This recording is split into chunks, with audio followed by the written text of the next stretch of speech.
waabaa nin iyo xaaskiisa oo la oran jiray qarad quule waxay la degnaayeen gabadha reerkooda. maalin maalmaha ka mid ah ayuu ninkii wuxuu dhaan u kaxeeyey ceel aad u fog si uu biyo ugu soo dhaamiyo. ceelka markuu yimid wuxuu ugu yimid nin ceelka joogay oo dhar qurux badan xiran. kadib waa la iswareystay, nin walba wuxuu sheegay halkuu ka yimid iyo meesha uu degan yahay. ninkii ceelka loogu yimid ayaa yidhi war aynu legdanno, keeni la legda ayaa biyaha inuu wada dhaaminaya, haddii kale ceelka biyo ka dhaansan maysid. ninkii intuu la yaabay talada ninka soo jeedshay ayuu ugu dambeyntii ka yeelay. wuxuuna ugu jawaabay haddii legdan kaa hayso maanta waxaad ka heshaad leedahay.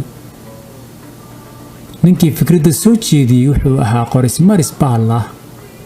qoriga intuu ismariyey ayuu bahal noqday, isla markiibaa legday oo cunay ninkii geesiga ahaa hilibkiisii. wuxuu isku ekeysiiyey ninkuu cunay muuqaalkiisii. dharkiisii intuu gashaday ayuu oorkii intuu dhaanshay u kaxeeyey meeshii uu ninkii cunay reerkiisa degnaa.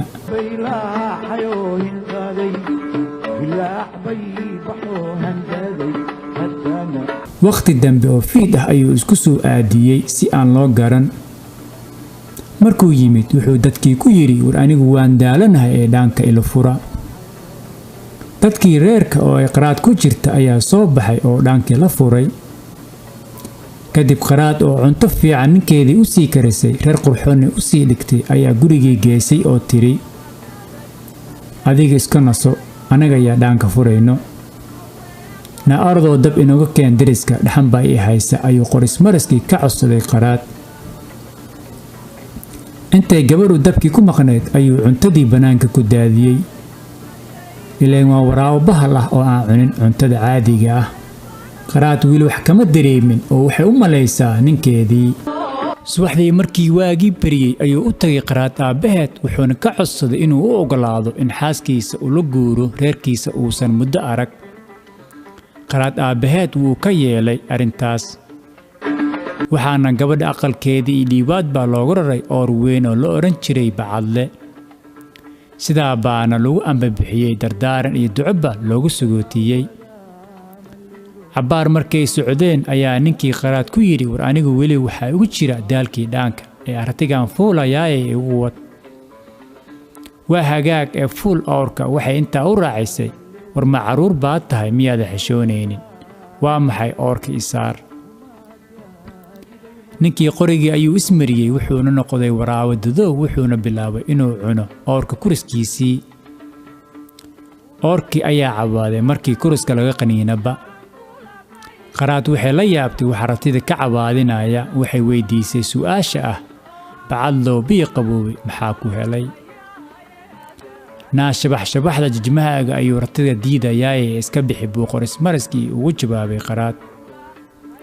isla markiiba waxay iska siibtay jijimihii kadibna oorkii ayay sii horqaaday. cabbaar markii la socday ayaa haddana mar labaad oorka kuriska ka qaniinay. qaraadna sidoo oo kale ayay weydiisay oorkii bacadlow biyo qaboobay maxaa ku helay. jaqafta kabahaaga iyo oorka diidayaaye ee iska bixi ayuu ugu jawaabay waraabihii. qaraad kabihii ayay haddana iska bixisay. wax yar markii la socdane haddana mar saddexaad ayuu qaniinay. oorkii ayaa sidii u cabaaday. gabadhii iyadoo aad u yaaban ayay haddana weydiisay bacadlow biyo qaboobay maxaa ku helay. hurufta maryahaaga iyo oorka diidayaaye ee iska fur maryaha ayuu qoris maraskii ku yidhi qaraad. qaraad waxay u qaadan weysay in ninkeeda ku yidhaahdo marada iska fur oo isqaabi. arrintaas qaraad way diiday waxayna ku tiri iyadoo shakisan war waan daala ee soo deg, aniga ayaa oorka markayga fuulayaaye kaale adiga igu wad. waayahay kabadda hoosteedii marnaha fiirin ayuu ku yidhi. qaraad intii oorkii fuushay ayay ku tiri waayahay oorka igu wad. qaraad ayadoo yaaban ayay kabadda hoosteeda si degan u fiirisay waxa meesha ku qarsan.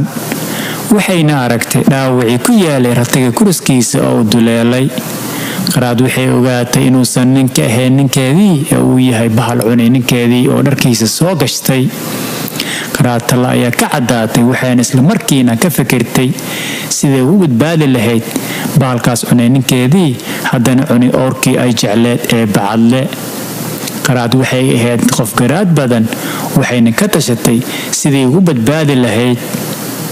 cabaar markii arrintaa ka baaran degtay ayaa waxay ku tiri, warberi aan ari la joogay baan geedkaas bardaha ah hoostiisa alaab ku wilaaway, bal inamarsii aan ka fiiriye inay weli taalo.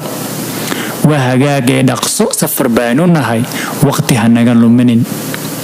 wuxuuna ratiga joojiyey geedka hoostiisa. qaraad waxay horay u qaadatay gumba subag ka buuxa, ratiga saarnaa waxayna la fuushay geedka.